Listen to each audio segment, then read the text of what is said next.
Não há dúvida alguma de que a engenharia brasileira é reconhecida internacionalmente pela excelência, contando com tecnologias avançadas em áreas como concreto armado, estrutura metálica e diversas técnicas construtivas e inovadoras. Porém, é importante destacar que nem tudo é perfeito. Infelizmente, a engenharia brasileira também enfrentou momentos de falhas significativas que precisam ser lembrados para evitar a repetição de erros semelhantes no futuro. Neste vídeo, você verá uma lista das obras que deram errado no Brasil. Antes, deixe seu like, inscreva-se no canal e ative o sininho das notificações. Agora, vamos lá! O edifício Palace 2, feito em 1995 pela construtora Cerzan e sob a responsabilidade do deputado federal Sérgio Naia, foi marcado por uma série de controvérsias desde o início. A construção desconsiderou as normas de segurança do Rio de Janeiro, ignorando a obtenção do habite-se. O prédio foi alvo de diversos processos devido à baixa qualidade da construção, incluindo a morte de um operário que caiu no poço do elevador. Com uma altura de 130 metros e 22 pavimentos, o Palace 2 desmoronou parcialmente em 22 de fevereiro de 1998, às 3 da manhã. Esse colapso resultou na destruição de 44 apartamentos e na perda de 8 vidas. A Defesa Civil interditou o edifício e ordenou sua demolição em 5 dias, enquanto os moradores foram autorizados a acessar a parte restante do edifício para recuperar seus pertences. Ocorreu um segundo desmoronamento no mesmo dia, levando à queda de uma grande coluna d'água. A causa desse segundo colapso é objeto de controvérsia até hoje. Sua construção foi repleta de problemas, como a suspeita de uso de areia de praia na mistura do concreto, o que é prejudicial às estruturas, e a utilização de garrafas PET na concretagem das lajes. As indenizações estimadas ultrapassaram os 70 milhões de reais, mas muitas das famílias afetadas nunca foram devidamente compensadas. Sérgio Naia fugiu para Miami, nos Estados Unidos, para evitar a prisão, mas foi posteriormente capturado. O processo em relação a esse caso ainda está em andamento, tendo sido prejudicado pelo falecimento do ex-deputado federal em 2009.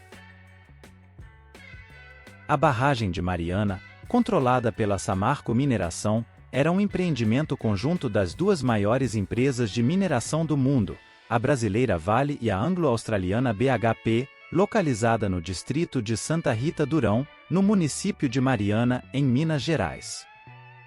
A barragem era conhecida como uma barragem de rejeitos e continha aproximadamente 62 milhões de metros cúbicos de lama resultante do processo de extração de minério de ferro.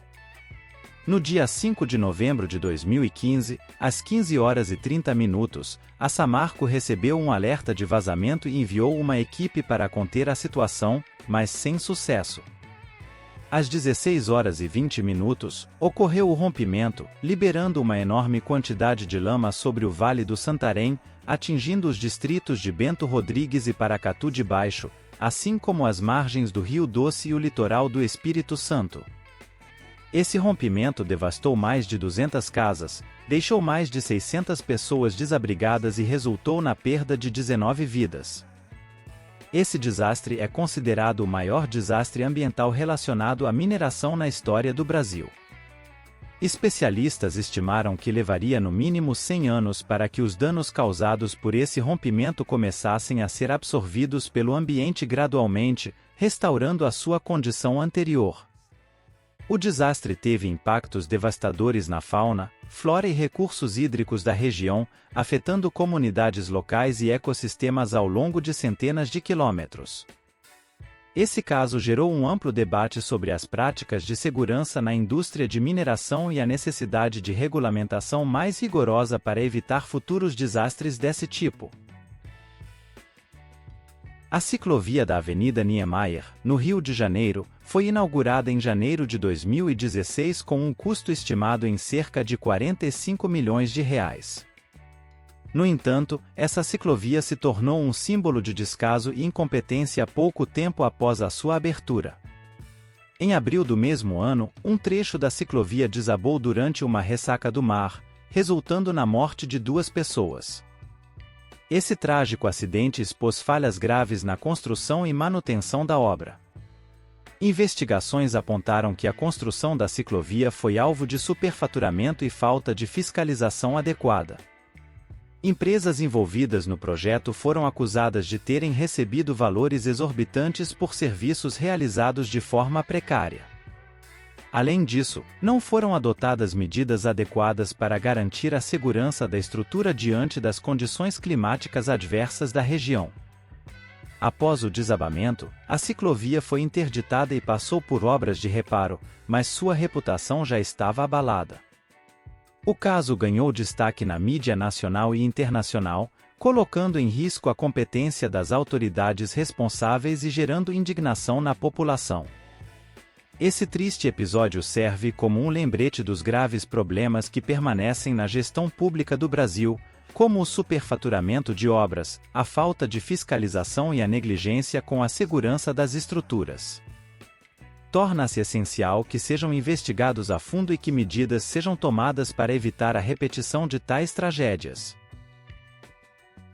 O viaduto Batalha dos Guararapes foi uma das obras de mobilidade urbana em Belo Horizonte que integrava o Programa de Aceleração do Crescimento e fazia parte do conjunto de infraestrutura preparado para a Copa do Mundo de 2014.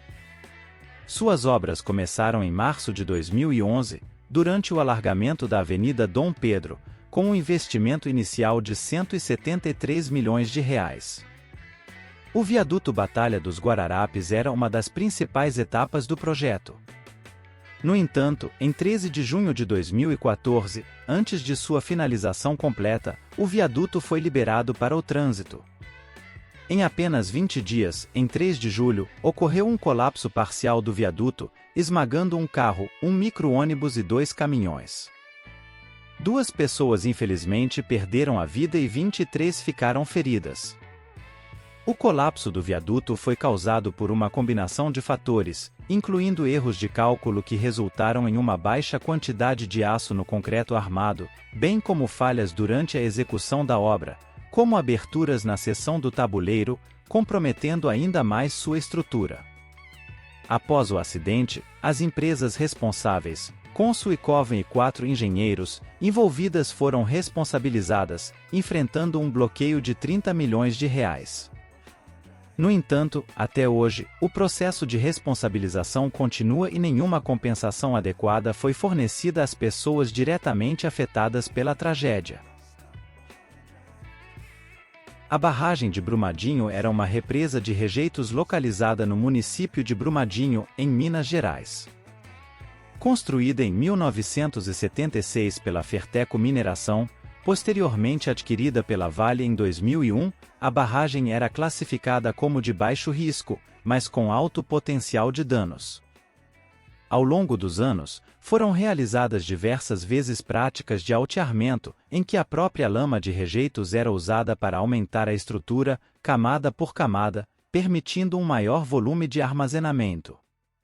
No entanto, no início da tarde do dia 25 de janeiro de 2019, ocorreu o rompimento, liberando cerca de 14 milhões de toneladas de minério de ferro. A lama percorreu aproximadamente 8 quilômetros, atingindo as vilas Ferteco, Córrego do Feijão, Parque das Cachoeiras, além do município de Brumadinho. Esse rompimento é considerado o maior acidente de trabalho na história do Brasil, devido ao número de vítimas, que chegou a 270 pessoas, tornando o país o recordista em mortes desse tipo de acidente no mundo. Relatórios apontaram que as causas do acidente foram o fenômeno de liquefação, pela ineficiência do sistema de drenagem da barragem, tornando o solo incapaz de resistir aos esforços de cisalhamento, resultando em fissuras que culminaram no colapso completo da estrutura. A lama de rejeitos contaminou grande parte do território de Brumadinho e o rio Paraupeba, atingindo 4 estados brasileiros e alcançando o Rio São Francisco em 22 de março de 2019. Esse desastre tornou Brumadinho o maior em número de vidas perdidas e o segundo maior desastre ambiental do Brasil, ficando atrás apenas do que ocorreu em Mariana. Aqui termina a lista. Se você acha que algo ficou de fora, coloque nos comentários. Este é o Interessantíssimo. Deixe seu like, inscreva-se no canal e assista um vídeo anterior. Até o próximo vídeo.